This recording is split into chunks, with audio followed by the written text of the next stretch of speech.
primeira viagem marítima do Dr. Thor Peterson e sua linda esposa Martha.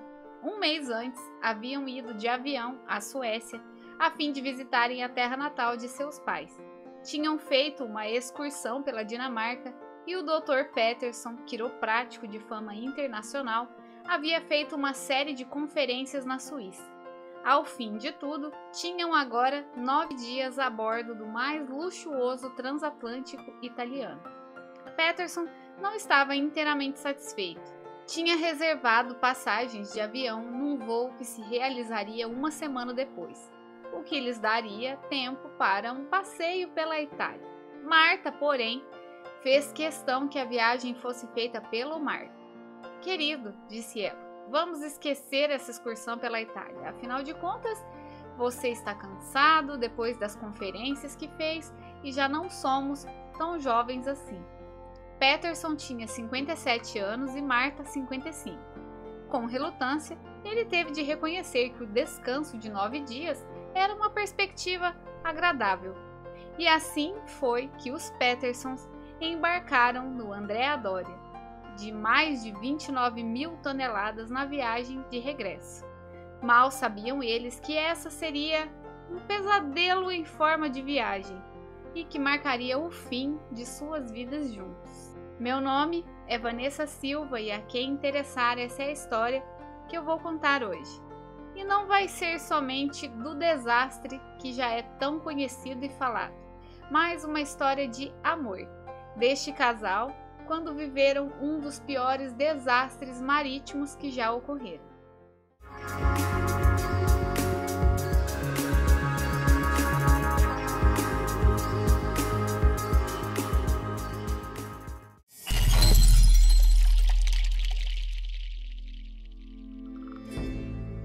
O camarote dos Petersons era o número 56, no convés superior. Tinha camas separadas. Uma delas ficava sobre 2 vigias, a outra estava encostada a uma parede aplainada, atrás da qual ficava um poço de elevador. Peterson perguntou à esposa qual cama ela preferia e Martha hesitou um pouco, mas acabou escolhendo a cama encostada à parede interna. O Andrea Doria fez escala em Gibraltar, onde os Petersons ganharam vizinhos nos camarotes 54 e 52. Esses novos vizinhos eram Camille Cianfarra, correspondente do Times de Nova York, na Espanha, Jane, sua esposa, Joan, filha do casal, com 8 anos, e Linda Morgan, de 14 anos, enteada de Cianfarra. A viagem era tudo o que os Petersons poderiam desejar. Fizeram novas amizades. Piero Calamai, comandante do Doria, um homem de 58 anos, mostrou a eles o radar e puderam ver claramente os contornos das Ilhas Canárias, à altura das quais estavam passando. Por volta das 14 horas do dia 25 de julho, na véspera da chegada a Nova York, Peterson avistou os primeiros sinais de nevoeiro. Às 16h30, mal podia ver as águas pelas vigias. Durante o tranquilo jantar, ouviam-se notas abafadas e graves da sirena do nevoeiro. Quando chegaram ao camarote, às 22h30, viram que a camareira havia colocado o roupão de banho de Peterson na cama de Martha. O Robbie estava estendido na cama perto das vigias, e isso levou ele a perguntar à esposa se ela queria que trocassem de cama naquela última noite. Mas ela se recusou e preferiu ficar na mesma cama onde estava. Como uma grande cidade, com o cair da noite, o Doria foi, pouco a pouco, ficando silencioso para o passar daquela noite. O nevoeiro estava mais denso. No salão de baile, algumas pessoas dançavam, outras passeavam no convés. Os Cianfarra já haviam se recolhido aos camarotes 54 e 52. Tudo parecia calmo e nos conformes. Foi quando, às 23h10, o navio sueco MS Stockholm, em meio a um nevoeiro seco, se chocou pela lateral do Andrea Doria, com sua proa indo de encontro exatamente com as cabinas 52 e 54. As primeiras coisas que Peterson teve consciência foram a proa do Stockholm passando através do seu camarote e o ruído estrondoso das chapas do navio se despedaçando, dos destroços que se projetavam violentamente por toda a parte em torno dele. Em seguida, sentiu-se voar pelo espaço. Estava nu, coberto pelos destroços que caíram sobre ele. Perdeu os sentidos. Quando voltou a si, Peterson percebeu que não conseguia se mover. Estava preso dentro de uma profunda escuridão, numa cama soterrada por escombros. Ele começou a chamar por Marta, dizendo: Marta, Marta, você está bem? Mas tudo era silêncio. As máquinas do navio estavam paradas, não havia movimento nem ruído dentro do camarote e nem fora, salvo o murmúrio da água que batia levemente em alguma coisa embaixo dele. Depois de um tempo nessa angústia, ouviu um gemido abafado. Marta, Marta, chamou novamente. Você está bem? E ela respondeu: minhas pernas estão presas. Ele então disse a ela que não se movesse, que ficasse quieta e que viriam socorrê-los. Houve mais uma pausa e Marta disse: parece que há alguém aqui comigo. Os braços de Peterson estavam livres e ele começou a afastar as tábuas de estuque, os colchões rasgados e os pedaços de móveis que o cobriam. Sendo um homem grande de mais de 1,80 m, conseguiu finalmente se desembaraçar dos destroços, lutando com os ombros e com o tronco musculoso de um lado para o outro. Durante todo o tempo recomendava à mulher que não tentasse se mover, e ela respondia calmamente. Ele, entretanto, não podia compreender por que a voz da esposa parecia tão distante. Com a cabeça ensanguentada e com os músculos das costas do tórax e do abdômen consideravelmente doloridos, procurou se orientar dentro da escuridão. A disposição do camarote parecia estar invertida. Sua mulher e a cama dela haviam desaparecido. Tornou a chamar por ela. Estou aqui, deste lado, foi a resposta. Peterson encontrou um interruptor, ligou, mas nada aconteceu. Começou a tatear rumo à voz da mulher, mas só encontrou escombros e móveis, e em seguida a interrupção definitiva de uma parede. A voz parecia vir do outro lado. Continuou tateando na direção da porta, percebeu que a pia e o armário não estavam mais onde deviam. De repente, compreendeu que ele não estava mais em seu camarote. Chegou à porta, abriu com dificuldade e saiu tropeçando na escuridão para o corredor, onde as luzes de emergência amareladas davam uma claridade moribunda. O número da porta era 58. Peterson não via no corredor nenhuma pessoa. Ficou ali um momento, ofegante, com os pés ensanguentados pelos cacos de vidro em que havia pisado. Depois abriu a porta do seu camarote, o número 56. Também ali estava tudo às escuras. Avançando lentamente, apalpando e indo pé ante pé, sentiu a mão roçar em um rosto frio. Adiante, por trás do intransponível montão de destroços, ouviu as vozes de sua esposa e de uma outra mulher. Bem em frente, por entre aberturas nos escombros, estava uma imensa fenda, escancarada, que separava o piso onde ele estava de sua esposa e outra mulher. E lá embaixo, no fundo do poço, a água. Voltou ao camarote 58 na esperança de poder abrir caminho por aquele lado até onde estavam as mulheres presas. Guiado pela voz da esposa, encaminhou-se para a parede parcialmente demolida e percebeu que a divisória estava firmemente presa ao teto, mais solto embaixo. Meteu os dedos por baixo, puxando com toda a força, e levantou por cerca de meio metro, o que permitiu a ele passar o ombro direito, depois o esquerdo, sob a borda da divisória. Um reflexo de luz chegava ali naquele ponto e ele viu de repente à sua frente o rosto de sua esposa voltado para cima. Atrás e mais ao alto, viu o vulto de outra mulher. Estavam presas numa projeção triangular, cuja ponta se inclinava para o mar, porque o convés pendia muito para a água. A qualquer momento, pensou Peterson, elas poderiam deslizar para o vácuo pelo rombo aberto pela proa do navio que havia colidido com eles. Ambas as mulheres estavam grotescamente retorcidas dentro dos destroços. Peterson instruiu mais uma vez a Marta e a outra mulher que agora ele já tinha a informação que se tratava da senhora Chanfarra, que elas não se movessem e que ele iria procurar ajuda. Nesse momento, a senhora Chanfarra disse que seu marido estava no camarote 58.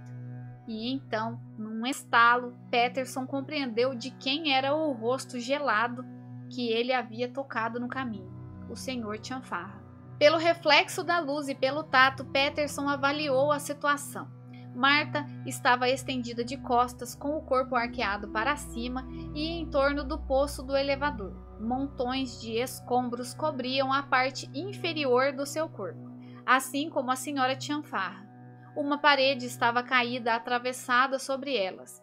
Quase tocando Marta estava a senhora Chanfarra, em parte sentada e em parte de pé, nos destroços com as pernas presas e torcidas. Ambas se achavam sem dúvida gravemente feridas, mas estavam calmas, não havia nervosismo. Saiu em busca de socorro, indo de rastros para o camarote 58. Foi só quando abriu a porta para o corredor que ele percebeu que ainda estava nu. Arrancou uma cortina do armário de bagagem do camarote e a amarrou pela cintura como se fosse um sarongo. Encaminhou-se em seguida até o convés principal. Eram 23h40. A colisão havia ocorrido fazia apenas 20 minutos. Em cima, os marinheiros tentavam descer os botes salva-vidas de bom bordo, que, olhando da proa, é o lado esquerdo do navio. Mas o transatlântico estava inclinado para este bordo, lado direito, e assim impossibilitava que os botes salva-vidas fossem empurrados para fora. Quando Peterson subiu ao convés principal, encontrou 2 tripulantes do Andrea Doria, Giovanni Rovelli, Gino e Pietro Nani, com os braços cheios de coletes salva-vidas. "Preciso de socorro", disse ele aos rapazes. "Minha esposa e outra mulher estão presas." Os 3 desceram rapidamente para o camarote. Nani tinha uma lanterna elétrica e pela primeira vez Peterson conseguiu ver a confusão de destroços por onde esteve andando. Só havia lugar para ele e Gino, de modo que Nani deixou a luz e foi ajudar outros passageiros.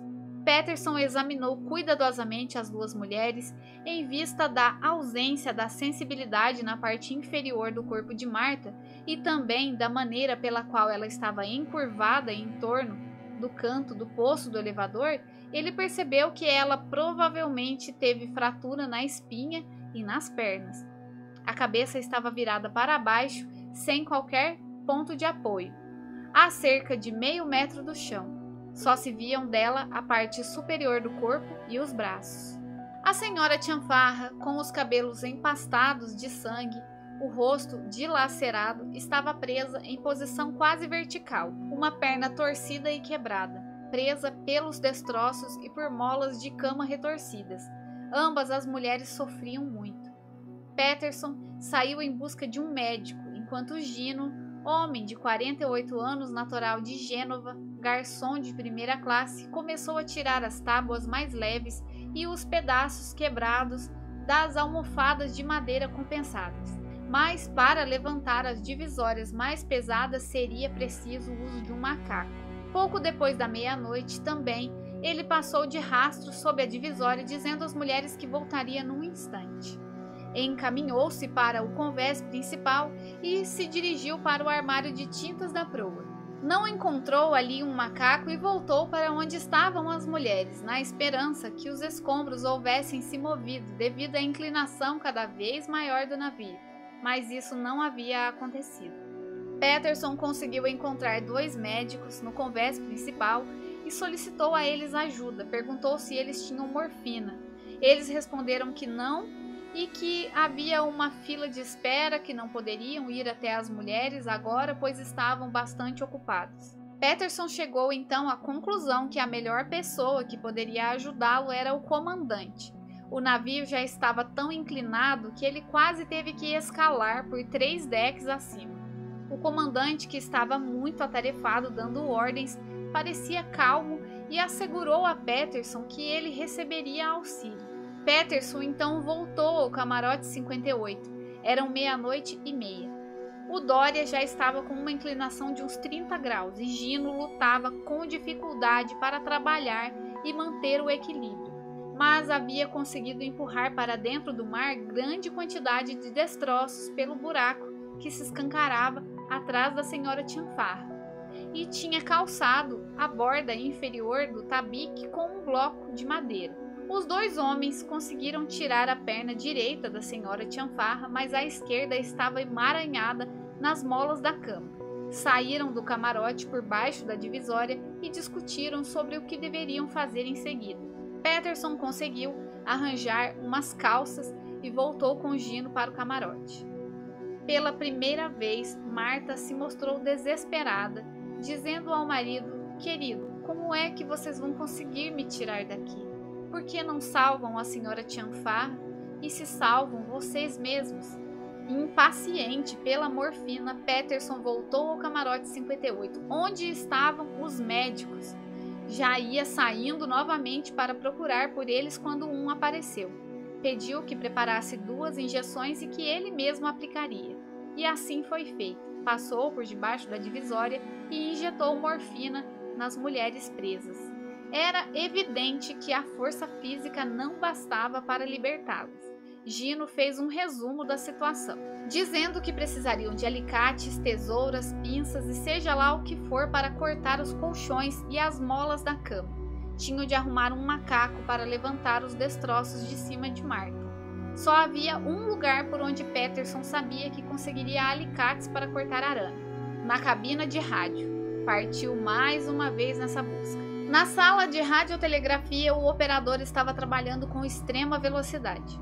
O radiotelegrafista disse que não poderia interromper o seu trabalho, mas que havia uma gaveta de ferramentas e que ele pegasse o que fosse preciso. Peterson encontrou 2 alicates. Enquanto isso, Gino havia chegado na cozinha, que estava imersa em escuridão, e encontrou uma grande faca de carne. Com uma enfermeira, conseguiu uma serra de ossos e várias tesouras. Ele e Peterson começaram a trabalhar revezando-se. Um segurava a lanterna e passava as ferramentas improvisadas, enquanto o outro cortava os colchões e partia as molas da cama. Ambas as mulheres estavam nesse momento extremamente fracas. Naquele silêncio que parecia ser um mundo à parte do resto de tudo que estava acontecendo em volta da tragédia, nenhum dos homens tinha tempo de pensar na possibilidade de que a qualquer momento o navio poderia virar e levá-los todos para o fundo do mar. Mas, em certos momentos, não temos escolha. A gente simplesmente só continua. Peterson cortou a última mola. A senhora Tianfarra só estava presa por um pesado pedaço de madeira das paredes atravessando sobre o peito do pé esquerdo. Então Gino disse a ela: "Vai doer, mas é preciso fazer isso para tirar a senhora daí." A senhora Tianfarra, com os olhos fechados, não deu o menor gemido, quando a borda irregular do pedaço de madeira foi rasgando o seu pé. Porém, ela estava livre. Gino se aproximou dela de costas, passou o braço esquerdo dela sobre seu ombro e disse que se agarrasse. O outro braço pendia inerte e inútil. Depois se encaminharam lentamente para a divisória e passaram por baixo. A colocaram num cobertor que Peterson havia estendido no camarote 58. Peterson foi buscar alguém que o ajudasse a levá-la para o convés principal. 3 passageiros e um homem da tripulação voltaram com ele. Peterson recomendou a eles que tivessem cuidado com o ombro direito e a perna esquerda da senhora Tianfarra e voltou para onde estava sua amada Marta.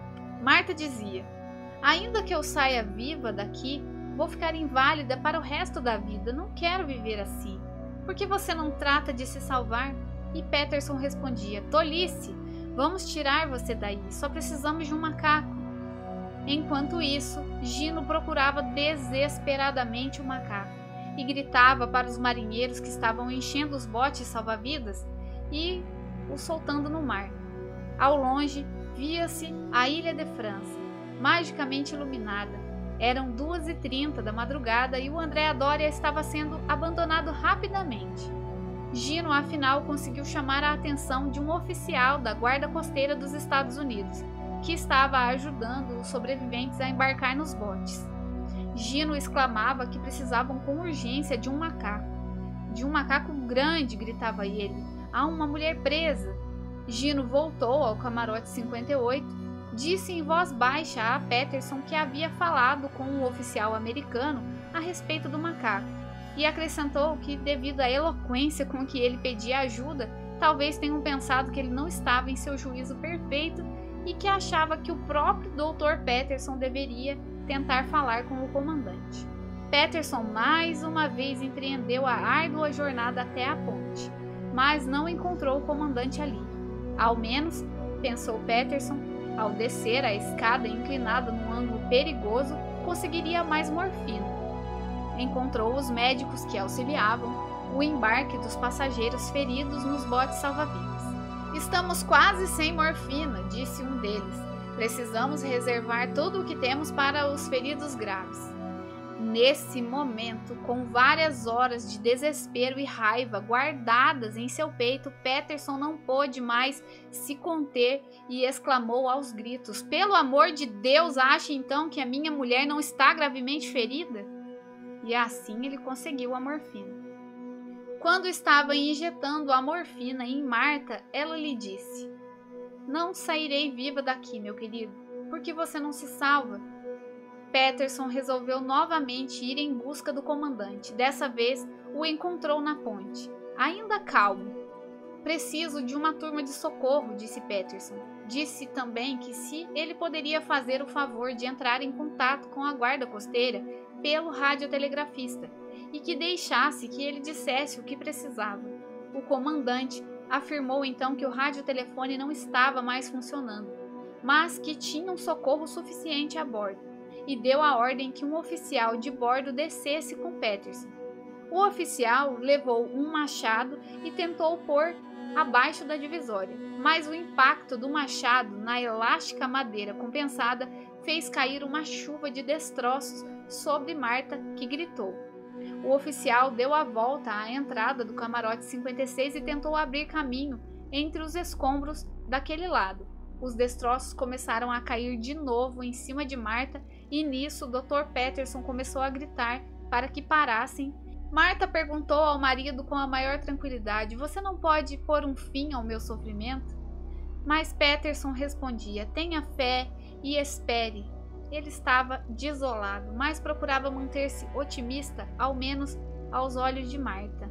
Enquanto ia conferir se o machado havia chegado, ia subindo e pensando que a situação era quase sem esperança. Encontrou o convés vazio. Gino se aproximou dele e ambos ficaram lá, em silêncio, à espera do macaco. Não havia mais nada o que se fazer. Afinal, quando toda a sua vida parecia passar diante dos olhos, Peterson ouviu uma voz que interrompeu os seus pensamentos. "É você que está querendo um macaco?" O macaco finalmente havia chegado. Mas antes de conferir esse desfecho, eu peço a você que chegou até aqui que não se esqueça de deixar o like e comentar o que está achando da história de hoje e do canal no geral. Se ainda não é inscrito no canal, clica aí no botão vermelho e se inscreva. Ative também o sininho, que assim, saindo história nova, você fica sabendo na hora. Principalmente, pessoal, eu peço para que vocês que gostam do nosso conteúdo, que me ajudem divulgando o canal. Estamos apenas no início. Para conseguir a parceria com o YouTube, a gente ainda tem um longo caminho pela frente. Então clica aí no compartilhar e mande para alguém que possa gostar também. Eu adoro muito fazer esse conteúdo e espero uma hora conseguir fazer disso o meu trabalho principal. Agora, bora lá ver como foi o final dessa história. Levaram 15 minutos ao todo para içar o macaco de 70 quilos com seu cabo de 2 metros. O navio já estava com uma inclinação de uns 40 graus. Sentados, ajoelhados, de cócoras, conseguiram descer o braço do macaco até o camarote 58. Gino perguntou quanto tempo ainda eles teriam. Peterson foi procurar o comandante e disse a ele que sua mulher ainda estava presa e que ele precisava de toda a franqueza de quanto tempo ainda teriam. 1 hora? Meia hora? O comandante disse que não havia perigo imediato. O cabo do macaco era comprido demais e Peterson saiu para o corredor. Encontrou o machado de que se havia servido o oficial e cortou uma barra para toalhas num banheiro próximo. Essa alavanca improvisada deu resultado. De repente, e sem agitação, sua esposa disse: "Oh, querido, creio que eu estou morrendo. Eu estou morrendo." Gino começou a acionar o cabo do macaco e os destroços começaram a se mover. Mas, infelizmente, já era tarde demais. Gino notou um filete de sangue escorrer pelos lábios de Marta. Ele chamou Peterson para que verificasse. O doutor curvou-se sobre o corpo de Marta, encostou o ouvido ao coração. Durante algum tempo segurou o pulso esquerdo em busca de sinais. Em seguida, ainda segurando a mão com os olhos fixos em seu rosto, murmurou que Marta estava morta. Eram 4h20 da manhã. Todo esse pesadelo do Dr. Peterson no camarote 56 havia durado exatamente 5 horas. O doutor beijou os lábios da esposa e disse: "Adeus, querido." Tirou delicadamente da mão esquerda de Marta o anel de pérola, o único objeto dela que poderia levar consigo, e com a ajuda de Gino, a cobriu com travesseiros e almofadas. Ambos saíram de rastros no momento em que o mar já entrava no camarote. Embarcaram no penúltimo bote salva-vidas que deixou o André Adorno. Enquanto o bote se afastava, os olhos de Peterson ficaram cravados no rombo que um dia foi o camarote 56. De repente, sem mais poder conter-se, rompeu-se em prantos. O acidente tirou a vida de algo entre 46 e 51 pessoas. Apesar de ser até hoje o maior desastre marítimo ocorrido nas águas dos Estados Unidos, só não teve proporções semelhantes ao Titanic em 1912 pelo comportamento calmo e adequado da tripulação, juntamente com todas as melhorias de comunicação e resposta rápida de outros navios ao seu resgate. O navio permaneceu à tona por 11 horas desde a colisão e o transatlântico de luxo, já evacuado e completamente virado, às 10h09 da manhã do dia 26 de julho de 1956, afundou.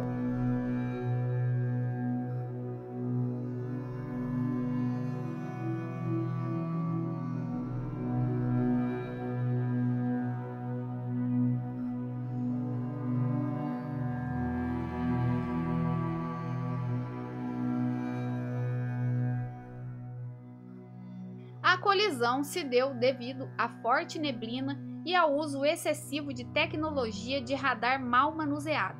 Inclusive, as companhias, depois disso, tiveram de capacitar com treinamentos de forma efetiva sobre o uso de radar. O MS Stockholm, o navio que colidiu com o Andrea Doria, foi construído como um transatlântico. Foi reformado em 1993 para ser um navio cruzeiro e está em operação até os dias de hoje. Atualmente é chamado de Astoria. Foi considerado como o navio mais antigo em operação em mar aberto do mundo até a sua aposentadoria agora em 2020. Em fevereiro de 2021, houve um leilão, a qual aguarda desde então uma nova destinação. E aqui chegamos ao fim de mais uma história. E essa que eu trouxe a vocês hoje é apenas um fragmento do que aconteceu a bordo do navio Andrea Doria. Tem ainda muito mais conteúdo sobre isso, mas que vai ter que ficar para um próximo vídeo. Quando grandes acidentes acontecem, às vezes a gente olha o macro e se esquece um pouco que dentro de um grande acontecimento existem centenas de micro-histórias, acontecendo todas ao mesmo tempo. E esse foi o caso dessa triste, porém linda significação do termo "até que a morte nos separe". Essa história faz parte da seleção da revista Reader's Digest, que foram reunidas neste livro Catástrofes, Desastres e Aventuras que Comoveram o Mundo. Este livro de 1965 que eu achei empoeirado na estante de um bazar há 3 anos atrás. E nesse ano resolvi vir contar a vocês uma por uma. São mais de 50 histórias e esta aqui é a de número 20. Ainda tem muita história para ser contada. E vocês já sabem, toda terça tem vídeo novo. Cada história é de um autor diferente e eu vou deixar na descrição do vídeo as informações sobre Cornelius Ryan, autor de Pesadelo a Bordo do Andrea Doria, assim como as demais informações sobre o livro. Uma ótima semana a todos vocês, muito obrigada pela companhia nessa jornada e até a próxima história.